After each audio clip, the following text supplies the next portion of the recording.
RTC కార్మికులతో చర్చలకు సిద్ధమని సీఎం ఆదేశాల మేరకు 5, 6 తేదీల్లో కార్మికులు ఎప్పుడు వచ్చిన సమస్యలపై చర్చిస్తామని మంత్రి పొన్నం ప్రభాకర్ తెలిపారు. సిద్దిపేట జిల్లా హుస్నాబాద్ బస్టాండ్ పరిసరాలను ఆకస్మికంగా సందర్శించారు మంత్రి పొన్నం ప్రభాకర్. మంత్రి బస్టాండ్ ఆవరణలో ఉన్న ప్రయాణికులతో కాసేపు ముచ్చటించారు. ఆర్టీసీ డ్రైవర్లు, కండక్టర్లతో మాట్లాడి వారి సమస్యలను అడిగి తెలుసుకున్నారు. 10 సంవత్సరాలుగా ఆర్టీసీ నిర్వీర్యం అయిపోయి ఇప్పుడిప్పుడే లాభాల బాటలో నడుస్తుందన్నారు. ఆర్టీసీ కార్మికులకు సంక్షేమానికి ప్రభుత్వం అనేక చర్యలు తీసుకుంటుందన్నారు. సంస్థ పరిరక్షణ, కార్మికుల సంక్షేమం, ప్రయాణికుల సౌకర్యం అనే ఈ 3 ముఖ్య ఉద్దేశాల మీద సంస్థ నడుస్తుందన్నారు. రాష్ట్రంలో ఉన్న ప్రస్తుత ఆర్థిక పరిస్థితుల దృష్ట్యా ఆర్టీసీ ఇప్పుడే ముందుకు వెళ్తున్న పరిస్థితుల్లో మూలిగే నక్క మీద తాటిపండు పడ్డట్టు ఇబ్బందికర పరిస్థితులు తలెత్తొద్దని విజ్ఞప్తి చేశారు. డిసెంబర్ 9 నుండి మహిళలకు ఉచితంగా బస్సు ఇచ్చేటువంటి సందర్భంలో ఈ సౌకర్యం వల్ల తెలంగాణ వ్యాప్తంగా అక్కా చెల్లెలందరికీ అనేక రకాలుగా ఉపయోగపడుతూ ఉంది. హుస్నాబాద్ బస్టాండ్కి సంబంధించి కూడా ఈరోజు ఇక్కడికి రావడం జరిగింది. ప్రయాణికులను యోగక్షేమాలు అడిగినప్పుడు వాళ్ళంతా కూడా సంతోషంగా అన్ని రకాల సర్వీసెస్ ఉపయోగించుకుంటామని చెప్పినారు.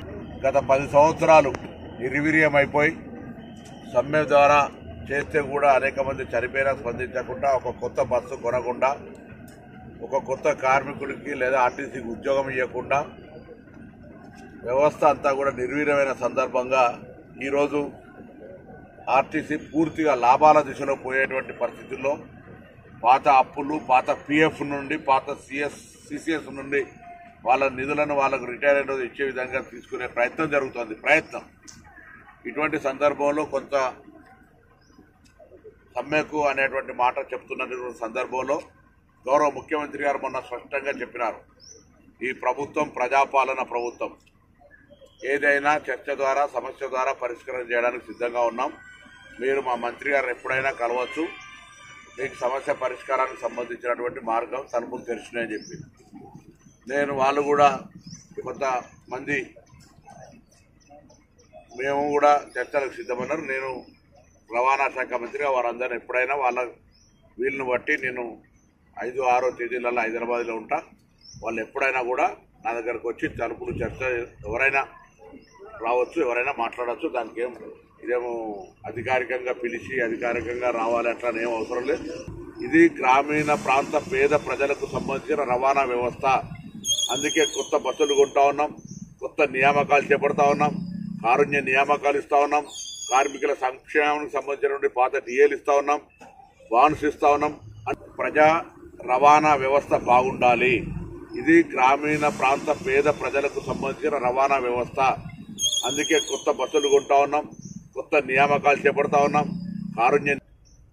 మా ముఖ్య ఉద్దేశం కూడా 3 ఉద్దేశాల మీద సంస్థ నడుస్తూ ఉంది. 1 సంస్థ పరిరక్షణ, 2 కార్మికుల సంక్షేమము, 3 ప్రయాణికుల సౌకర్యం. ఈ 3 విషయం ప్రస్తుతం ఉన్నటువంటి రాష్ట్ర ఆర్థిక పరిస్థితుల దృష్ట్యా లేదా ప్రస్తుతం ఉన్నటువంటి ఈ పరిస్థితులలో ఆర్టీసీ ఇప్పుడే ముందుకు పోతున్నటువంటి పరిస్థితుల్లో మూలిగే నక్క మీద తాటిపట్టు పడ్డట్టు జరగద్దు. అనవసరంగా ఈ కొంత ఇబ్బందికరమైనటువంటి అంశాలు తేవద్దనే దాని మీద వారందరూ కూడా నేను సందర్భంగా ప్రత్యేకించి విజ్ఞప్తి చేస్తాను. ముఖ్యమంత్రి గారి మాట ప్రకారంగా మీరు ఎప్పుడు వచ్చినా నేను డిస్కషన్కు రెడీ అనే విజ్ఞప్తిని చేస్తాను.